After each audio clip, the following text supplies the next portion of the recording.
kwa Wayahudi ni kikwazo, na kwa Wayunani ni upuuzi,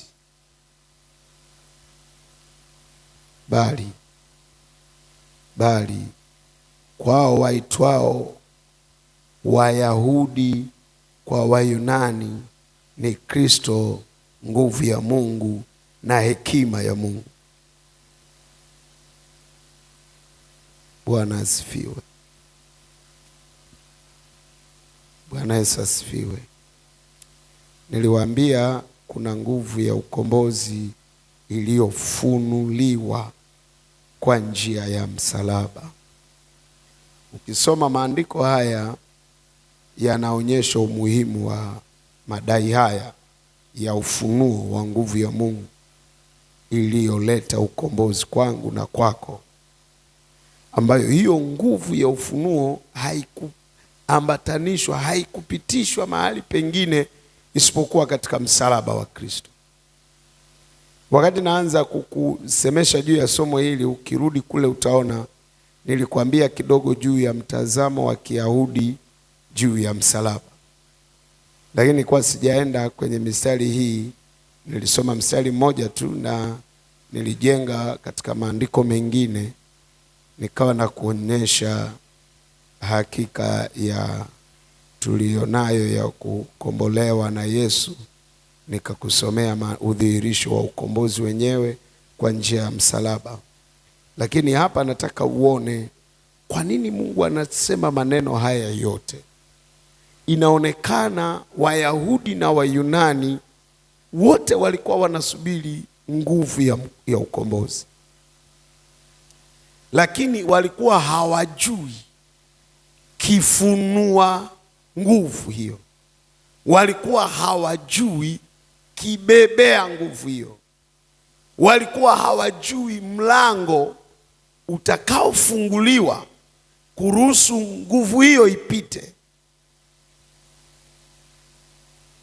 Na kwa kuto kujua kwao, ile njia ambayo Mungu alichagua kupitisha, wao walikuwa wanaijua na wanaifahamu na wanaiweza kuitafsiri.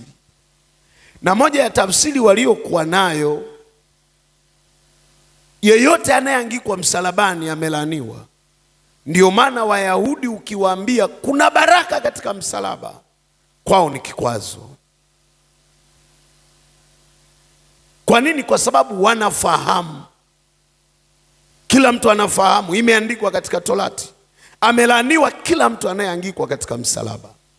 Imeandikwa katika Torati. Na ndio maana hata ndani ya jiji la Yerusalemu kulikuwa hapana mahali panaporuhusiwa katika ardhi ile takatifu mtu kufanyiwa hukumu ya namna hii. Ni lazima atolewe nje ya mji ili mambo hayo yakafanyike huko. Kwa nini? Na ndio maana kulikuwa na mahali palipochaguliwa kwamba mambo ya namna hiyo ya laana yafanyike hapo. Hali kadhalika kwa Wayunani wenye hekima, wao walikuwa wanaona mtu akiangikwa pale ni upuzi. Na hili neno Wayunani linaweza kuwa sio Wayunani kwa maana ya Wayunani, lakini linaweza likawa Wayunani kwa maana ya sifa ya Wayunani. Kwa sababu katika historia, wakati wa Israeli ni wataalamu wa kufanya biashara, mambo ya uchumi na nini na teknolojia. Wakati huo Wayunani walikuwa ndio wataalamu wa falsafa, waandishi wa vitabu vya kifalsafa wanaoweza kufanya mambo. Wayunani walikuwa wanaweza kufanya mambo ya kitabibu. Wanasayansi wengi wa kwanza muhimu walitokea kwao. Maafisa tabibu wengi walitokea kwao. Kwa walikuwa ni watu wa kureason sana, ni watu wa kufikiria sana. Mtu angekuwa anafikiria sana, ingekuwa rahisi kumuita Myunani huyu. Na hili sio jambo geni. Wewe leo una tabia fulani ukiwa nayo, watu watakuita mzungu. huyu Mchaga bwana. Unaweza kuwa sio Mchaga, lakini kuna karakta wanaziona ndani yako, kuna tabia zinatokea ndani yako. Kwa hiyo inawezekana hawa sio Wayunani kwa maana ya Wayunani, lakini kwa namna wanavyofikiri, wangeulizwa msalabani pana nini, wanasema pale, kila anaenda pale ni upuuzi. Lakini sasa Mungu hapo hapo ambapo wao wamepadhalau, pale wanapopaona hapana kitu, amepitisha ukombozi. Umenielewa? Hapo walipopadhalau, ule mti waliouona ni wa hukumu, Yesu ameachilia mlango wa ukombozi. Ndio maana Paulo anawaambia, na wakati huo wanabishana juu ya uwezekano wa ulimwengu kukombolewa kwa njia ya msalaba.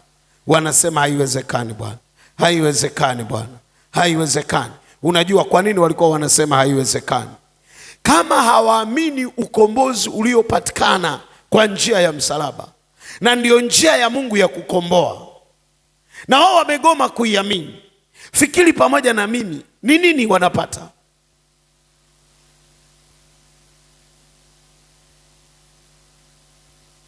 Labda uko mahali tuliwahi kuambiwa hapa, nimekumbuka katibu wangu aliwahi kutuambia mfano, Mchungaji Obedi anaweza akaanza kucheka.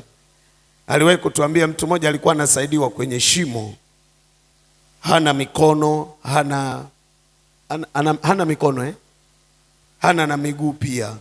Si huu mfano huu katibu huyu, Mungu anamuona. Sasa ametumbukia kwenye shimo, anatakiwa kutolewa. Kwa kitu pekee alichobaki nacho kinachoweza kumsaidia kushika kamba ni meno yake. Kwa hiyo akang'ata kamba, wakamwambia vumilia, wakawa wanamvuta polepole. Amekaribia, akasema ni hapa, jamaa amenifanyia kitu kikubwa sana, wacha nishukuru. Lakini hajatoka sasa. Akasema asante. Ikabidi arudi chini, kwa sababu si ameongea, ameachia kamba. Inaweza kuwa sio mahali pake sana, lakini kwa nakusudia, kama uko shimoni unahitaji kutolewa, una vitu unavijua sio kamba, haviwezi kukuvuta, lakini unashangaa waokoaji wamekuja na kitu usichokiamini. Labda wewe ni mtaalamu wa mambo ya baharini, unajua kinachookoa baharini ni boti za uokozi, halafu ghafla mwokoaji anakuja na baisikeli.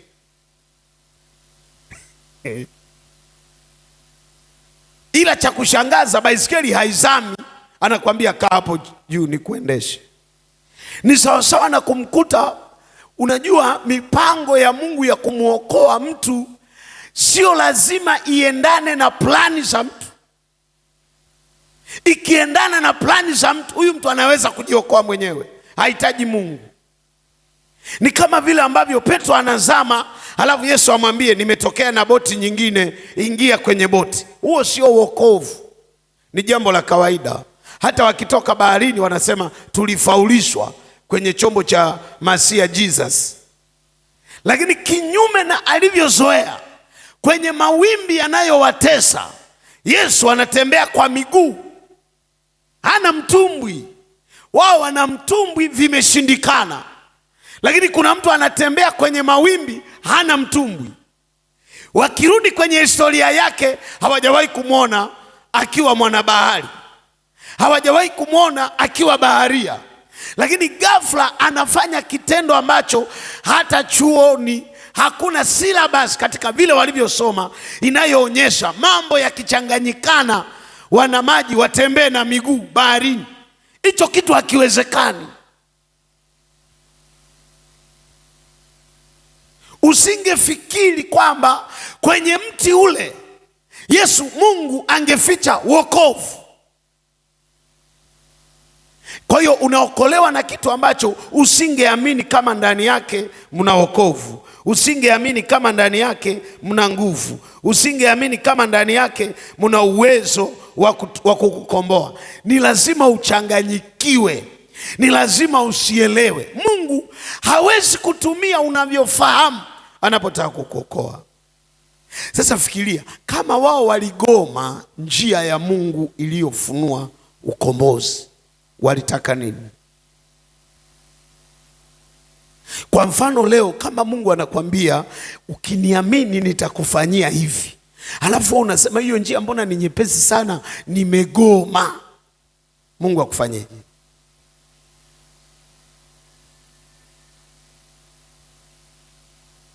Sio kwamba hawa jamaa walikuwa hawataki wokovu, hawataki ukombozi, ila wao walikuwa wanataka anayewakomboa ni lazima aje na ishara. Na inawezekana ishara walizipanga kwamba tukiona yani kuna ishara likubwa limetokea, sijui ni nini, lakini Mungu anawaambia hapana, wokovu uko msalabani. Maana msalaba kwetu tunaokolewa, nguvu ya Mungu iko pale, bali wale wanaopotea ni upuuzi. Fikiri pamoja na mimi, katafute huu mstari. Unajua Paulo amekuja kuandika baadaye juu ya maji yale yaliyotokea mwambani. Si mnakumbuka Wayahudi wakati wako jangwani, kwa kawaida tu nani angefikiri kwamba kwenye jiwe kuna maji? Ungewaambia watu njooni kwenye jiwe mnywe maji, wewe mwenyewe unayeongea ni mpuuzi. Lakini kama upuuzi wako huo ni neno la Bwana, ni bora na wale hekima yao kama sio neno la Bwana ni upuuzi. Umeona tofauti eh? Yaani kama wewe unaoambia sogeeni kwenye jiwe hili kuna maji, hilo ndio neno la Bwana. Ila ukienda kwenye hesabu za kawaida, kwenye sayansi, kwenye maisha ya kawaida, hakuna reference yoyote, hakuna mahali popote pa kulifaa kwamba watu waliwahi kunywa maji kwenye mwamba. Na wanakuangalia hivi, wanatembea wakitikisa kichwa, wanasema tayari nati 5 mle zitakuwa hazipo. Kama wewe unachosema ndilo neno la Bwana, uwe na uhakika hekima yao ndio upuuzi, bali kinachoonekana kwako wewe ni upuuzi, kwa kuwa ni neno la Bwana. Hicho ni nguvu ya Mungu inayoweza kuleta wokovu. Mmenielewa?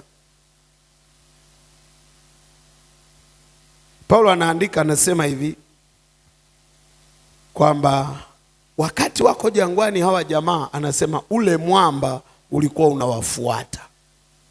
Na anasema, katafute huu mstari utaukuta kwenye nyaraka za Paulo. Anasema na ule mwamba uliowafuata ulikuwa Kristo. Unaona? Unaangalia hivi unaona jiwe, lakini kumbe ni Kristo yule. Na usifikirie ni jiwe la kawaida. Ndio maana mimi najaribu kufikiri kwa nini Musa alikasirikiwa sana. Sasa hapa nisamee kwa sababu hapa nafikiria kithiolojia. Kwa nini Musa alikasirikiwa sana? Unajua kwa nini Musa hakufika Kanaani? Ni kwa sababu alipiga malai. Aliambiwa piga malai. Kwa nini Musa alikasirikiwa sana? Aliambiwa piga. Yeye hakuwa anajua yule ni Kristo. Kristo amekufa mara moja. Yeye anapigaje mara mbili? Yeye alikuwa anapiga kimazoea, ile sio kitu cha hasira, sio kitu cha muhemko. Anaambiwa piga mara moja, yeye tena anapiga mara mbili. Kwa nini alikasirikiwa? Ni kwa sababu alikuwa hajui anapiga nini. Yeye alikuwa anafikiria ni jiwe. Angekutana na Paulo baadaye, ufunuo alionao, anamwambia yule ni Kristo, na lile jiwe, ule mwamba ulikuwa unawafuata. Sasa unajiuliza, kwa akili za kawaida, mwamba unawezaje kuwafuata watu? Watheolojia wengine wanasema, wewe unashangaa mwamba kuwafuata watu. Wewe unajua ile nguzo iliyokuwa inawatangulia ilikuwa nguzo ya nini? Ni ya nzege, kama ndio jiwe lenyewe. Labda walikuwa hawajui, wanaona utukufu wakikaa kwenye kambi, jiwe lile pale, hawajaangalia vizuri, linatiririsha maji. Asema tendeni tukanywe, hamna maswali, sisi ni wazee wa kunywa maji mwambani. Kwa nini? Jamaa alishapiga kule, linatufuata. Inawezekana ndio maana Mungu alikasirika, kwa sababu yule ni Mungu alikuwa anaenda pamoja naye, ni Kristo. Na huyu jamaa anataka kumpiga mara mbili. Amekufa mara moja inatosha, ametolewa mara moja inatosha. Msu unapigaje mara mbili? Kwa mambo ya kawaida, hata kwenye vitu, angalia tu hekima ya Sauli na jeshi lake na maandalizi yao ya kumpiga Goliati, na hekima ya Mungu pamoja na Daudi na maandalizi yake ya kumpiga Goliati. Kimaandalizi, kimipango, kina Sauli walipitia vigezo vingi sana. Walicheki makovu ya askari wao, waliangalia umri, walipitia vigezo vingi, waliwawekea vikwazo vingi, walithibitishwa, walikuwa na vinavyowalinda. Ndio maana hata alipotaka kuingia kwenye ile bato alipewa, maana maaskari wengine walisema hatumpi. Inawezekana waligoma, alisema anaenda kuchokoza, wakija Sauli akampa za kwake, akasema jaribu hivi, jaribu hivi, hatujawahi kukutengenezea, huna chako hapa, jaribu hivi. Ile ni hekima ya kibinadamu isipochanganyika na Bwana ni upuuzi. Hekima ya Mungu ilikuwa ni kupeleka mtoto mdogo Daudi, ambaye hata adui yake anasema angalia, mtoto anakuja mwekundu mzuri. Kama adui anamuona mtoto, kaka zake nao waliona hivyo hivyo, baba yake naye aliona hivyo hivyo, ndio maana hakumpeleka vitani. Sauli naye aliona hivyo hivyo, ndio maana hakuwaza kwamba yeye ni mwanajeshi. Lakini walipofika wameshindwa. Ndio maana Biblia inasema Mungu hutumia manyonge na madhaifu ya dunia hii ili kuwaonyesha hekima yake wale ambao wanajiona ni wenye hekima ya dunia hii. Anatumia vilivyo vinyonge ili kuionyesha nguvu ya dunia hii inayojitutumua nje ya hekima ya Mungu, nje ya maarifa ya Mungu. Aionyeshe hiyo ni upuuzi. Ndio maana dunia hii ina mipango mingi sana miovu. Watu wana mipango mingi sana miovu, lakini usiogope. Kama wanachopanga sio hekima ya Mungu, wewe unaweza ukawatisha kwa andazi. Mimi ninakumbuka kisa kimoja kilitokea kwetu kule Kibaigwa. Kilirushwa sana, sisi kilikuwa ni kisa maarufu sana, ya yule dogo aliyewateka majambazi kwa chupa ya soda. Nafikiri mliwahi kusikia hichi kisa. Wakati ule watu wanauza sana mahindi pale, jamaa limeenda limewateka familia.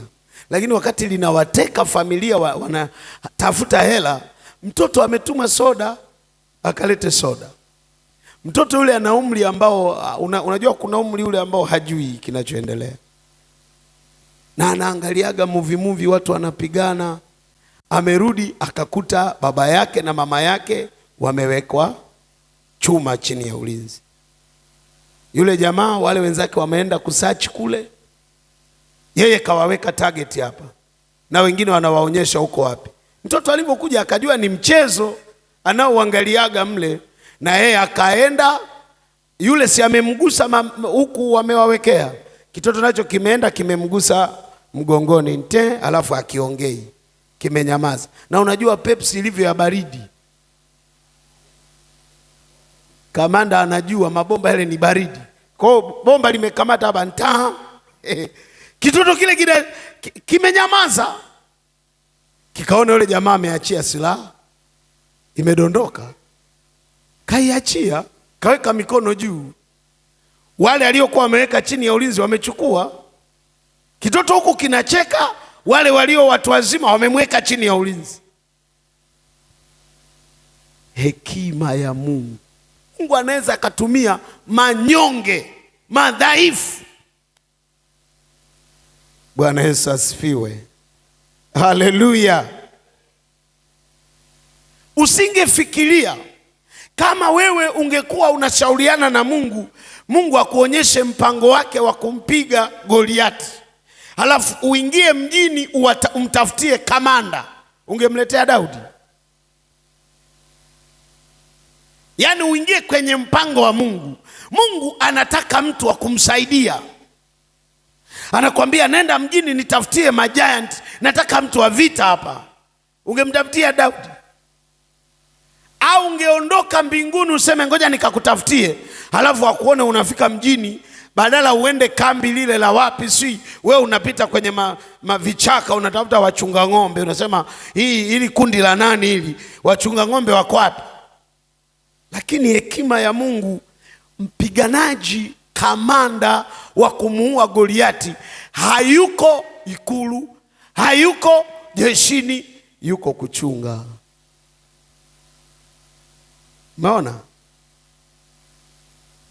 Kazi hiyo hata ningepewa mimi ningefeli. Huko ni mbali.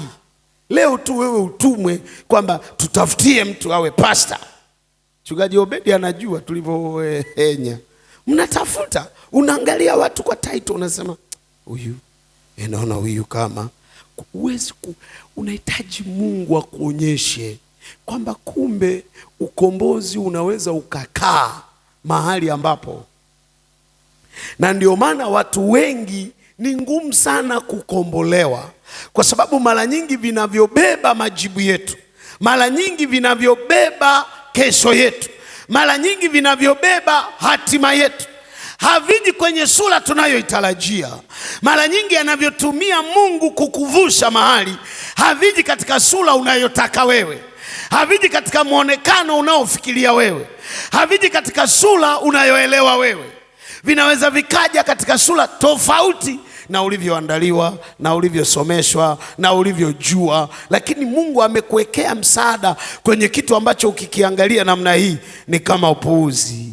Kwa nini? Kwa sababu kitu gani kinakusaidia uone hekima ya Mungu kama upuuzi? Nikwambie, ni kwa sababu umejazwa hekima ya dunia.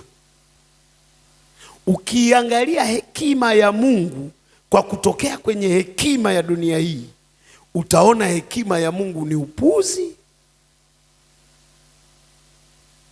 Pamoja na kuwa imebeba ukombozi wako, lakini kwenye jicho la hekima ya dunia hii utaona hekima ya Mungu ni upuuzi. Ndio maana sikia niwaambie nyie, kuna magonjwa mengine leo tunaomba hayaponi. Sio kwa sababu nguvu za Bwana zimepungua, ni kwa sababu kona gani tunatokea. Tumejazwa nini? Tunaweza kuwa tumejazwa hekima ya dunia, ya matokeo ya tunavyoviombea, kuliko hekima ya Mungu.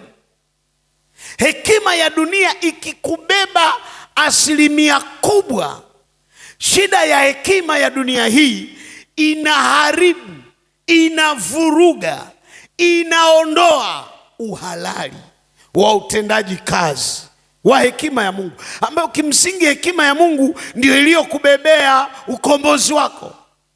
Rudi kwenye maandiko tuliyosoma, yanasema kwa sababu neno la msalaba kwao wanaokolewa ni nguvu ya Mungu, lakini kwao wanaopotea ni upuuzi.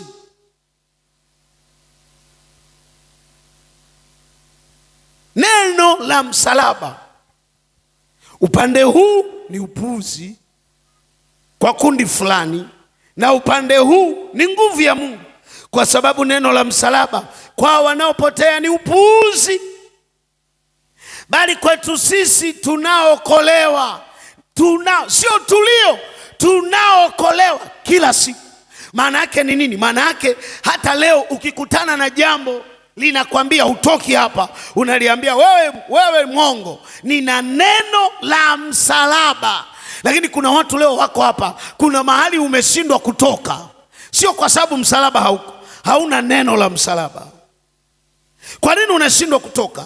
Inawezekana umefanya dhambi, inawezekana kuna mahali umekwama, na kilichokujaa ni hekima ya dunia, unavyostahili kutendewa, adhabu ya jamii yako, adhabu ya mume wako, adhabu ya sheria yako, adhabu ya tabia ya kabila lako. Hauelewi nguvu iliyoko msalabani. Na ndio maana ukijaribu kusogelea msalaba wa Kristo ukiwa umejazwa hekima ya dunia hii, hauwezi kukutana na nguvu iliyoko kwenye msalaba, inayowakomboa watu wote, inayookoa watu wote. Kwa hiyo kitu gani nataka nikwambie hapa? Kubali wewe mwenyewe unapoyaendea mambo ya Mungu, vua hekima ya kidunia, jivike hekima ya kimungu. Sio kwa sababu, na nikwambie kwa nini ni ngumu sana. Kwa nini ninapokuambia vua hekima ya dunia? Hekima ya dunia ni ngumu kuivua kwa sababu yenyewe ni halisi, haihitaji imani. Yaani hekima ya dunia inakuuliza unauma, utakufa. Nasema hapana, sivyo. Nasema Sudan, unauma, ufi kwa sababu gani? Hekima ya dunia inakwambia una kansa, unafariki. Wasema haiwezekani, siwezi kufa. Sema haya, labda umejisahaulisha. Fulani yuko wapi? Alikuwa nani? Kansa. Kafa, yupo kafa. Aha. Una miaka ya 40, huolewi. Kwani? Sema kwa unataka ushahidi? Yule fulani ana miaka mingapi? Kaolewa.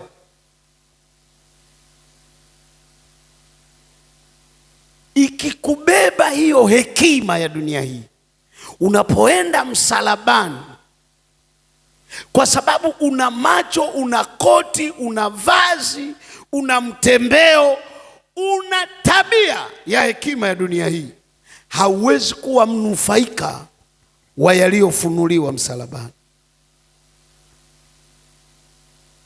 Jamani, hebu fikirini tu nyinyi, fikirini na mimi. Hebu nirudie tena, labda hujanielewa. Wewe ungekaa kikao na Mungu, faili linaletwa, Israeli wanapigana na Farao na Goliati na Wafilisti, wamekimbia siku 40. Maana uwe na uhakika wakati wanakimbia, labda kuna watu walikuwa wanaomba, Bwana tuokoe. Kwa hiyo maombi yamefika mbinguni. Halafu Mungu akae na wewe akwambie, sasa mchungaji Obedi, nataka niwapelekee wale watu msaada. Hebu tushauriane hapo. Unamwona kamanda nani? Ungemchagua Daudi? Usingemchagua. Usingemchagua. Usingemchagua. Usingeweza. Hekima ya dunia inaangalia nje, hekima ya Mungu inaangalia ndani. Hekima ya dunia inashughulika sana na sasa, hekima ya Mungu inashughulika na vyote, sasa, jana, kesho, baadaye. Inajua, inaviona vitu ndani ya Yona miaka 20, wewe huoni. Inaviona vitu ndani yako miaka 40, 50, wewe huoni, na watu wengine hawaoni. Kwa hiyo Mungu anaweza kukwambia huyu mtu sio sawa, wewe ukambishia hapana. Kwa nini? Kwa sababu Mungu haoni kama unavyoona wewe. Ukitumia hekima yako huwezi kuona kama Mungu anavyoona. Kwa hata mimi ningeitwa pale nisingekubali. Ningesema Daudi, kwanza Mungu, Daudi ni mtoto mdogo. Sawa sawa Mungu. Daudi level yake sio ya kitaifa, ni ya kondoo. Bwana asifiwe. Haleluya. Mimi nasikia niwaambie, hata tu ungekaa mbinguni uulizwe na Mungu, hivi Yesu azaliwe na mwanamke gani duniani? Tafuta apitie kwa tumbo la nani? Unafikiri angekuwa Mariamu sasa? Unafikiri angekuwa Mariamu? Kungekuwa na mijadala ya kutisha. Bwana Yesu asifiwe. Haleluya. Sasa angalia mambo mawili au moja hivi, alafu tuombe kwa sababu ya muda. Nimekwambia hivi, kuna nguvu ya ukombozi iliyofunuliwa kwa njia ya msalaba wa Yesu. nguvu ya ukombozi. Hii nguvu imefunuliwa, na tunaiona hapa tuliposoma kwamba kwa sababu neno la msalaba kwao wanaopotea ni upuuzi, bali kwetu tunaookolewa ni nguvu ya Mungu. Alafu anasema imeandikwa, hekima yao ameharibu hekima yao wenye hekima, na akili zao wenye akili. Yuwapi mwenye hekima? Yuwapi mwandishi? Yuwapi mwenye mleta hoja? Alafu angalia ule mstari wa 22, anasema kwa sababu kwa Wayahudi wanataka ishara na Wayunani wanatafuta hekima, bali sisi tuhubilio Kristo, sisi tunamhubiri Kristo aliyesulubiwa. Kwa Wayahudi lile tendo la Yesu kusulubiwa, wakati sisi tunalichukulia nguvu ya Mungu. Yaani kukumbe kuna tendo ni hilo hilo. Wewe limetendeka, wote tumeona. Kwa mwingine ni nguvu ya Mungu, kwa mwingine ni kikwazo, kwa mwingine ni upuuzi, kwa mwingine ni wokovu, kwa mwingine ni kikwazo, kwa mwingine ni upuuzi. Yaani huyu anayeona upuuzi hajui ni kikwazo, hajui ni nini, lakini huyu mwingine anasema sio tu upuuzi, ili tendo limenikwamisha, lakini tendo ni hilo hilo, kwa mwingine ni nguvu ya Mungu. Sikia nikwambie, ndio maana kuna action za kiroho Mungu anatupaga kuzifanya. Unanisikia? Kuna vitu vya kiroho Mungu anaweza akakwambia fanya. Mimi inanitokea mara nyingi, sijui wewe. Mungu anaweza akaniambia piga magoti. Sasa unajiuliza kwa nini? Na wakati mwingine mimi nanitokeaga hata mara nyingi tu, niko hata bafuni, Mungu ananiambia piga magoti. Napiga magoti nao. Hicho ni kitu cha kipuuzi kwa mtu mwingine. Wakati mwingine Mungu ananiambia, labda niko kwenye huduma mahali, niko hoteli nzuri, lakini niko kwenye maombi, sisikii kuomba. Mungu ananiambia lala chini, toka kwenye kitanda, lala chini, nataka kuzungumza na wewe. Kwako wewe ni upuuzi. Mara ya kwanza mimi nikifanya mkutano, nafikiri kwa Morogoro kwenye Mvumo, mara ya kwanza kuona ukuta ukifumuliwa namna hii, alafu ninaona kitu kama wingu jepesi, sio nimelala, kama wingu jepesi, kama moshi, yani sijui nikuelezeje, unakuja na umenijaa. Yani umekuja chumbani umejaa, mimi natamani uwe ndani yangu. Yani kwa namna ulivyo. Ushawahi kuona wingu jembamba mololo, alafu yani siwezi kukuelezea, yani kama kitu kizuri kinakuja. Nilipiga magoti, nikalaa chini, nikaona kama pamefumuka hivi, alafu wingu linakuja. Nikamwambia Mungu, nini hiki? Na hamu kile kitu kiwe ndani yangu. Nikapanua mdomo hivi, natamani kiingie ndani. Yani nimevurugwa, sielewi. Baadaye nikafumba macho, Mungu na nikafumbua macho namna hii, unaona kama kitu kinafanya hivi. Nikashangaa kama mimi nimekuwa sehemu ya lile wingu. Niliomba. Ndio mkutano ambao nilikuwa natoka kila siku, naenda viwanjani usiku, navaa track suit, naenda nakimbia, nazunguka uwanjani naomba. Kuna vitendo ambavyo Mungu anataka ufanye, watu wangekwambia hayatoa tafsiri. Watu wengine wanakuona si upuzi hivi. Wewe kupiga magoti si upuzi hivi? Kuomba, kupiga kelele, si ni kama upuzi? Lakini kwetu tunaokolewa, hiyo ni nguvu ya Mungu. Haleluya. Kuna watu vitu unavyofanya kwa Bwana, ukiwaambia dunia hii haiwezi kukuelewa. Ukiwaambia nilikuwa kanisani asubuhi, niko jioni, niko kesho, niko kila siku, anasema huyu jamaa hana mambo ya kufanya. Wanaona ni upuzi. Lakini sisi kwetu tunaokolewa, yale yanayoonekana duniani ni upuzi, kwa kuwa yamejiandalaini na neno la Bwana. Wacha nikwambie leo ni nguvu za Bwana. Usiogope kusimama kwa ujasiri katika hayo, kwa sababu Mungu njia anayotumia kukuletea msaada sio ile uliyoizoea, sio ile unayoijua, sio ile unayoifahamu. Ndio maana katikati ya maji hakwenda na mtumbwi, alitembea. Ndio maana kwenye jangwa hakuleta kisima, alileta jiwe. Ndio maana kila mahali walipo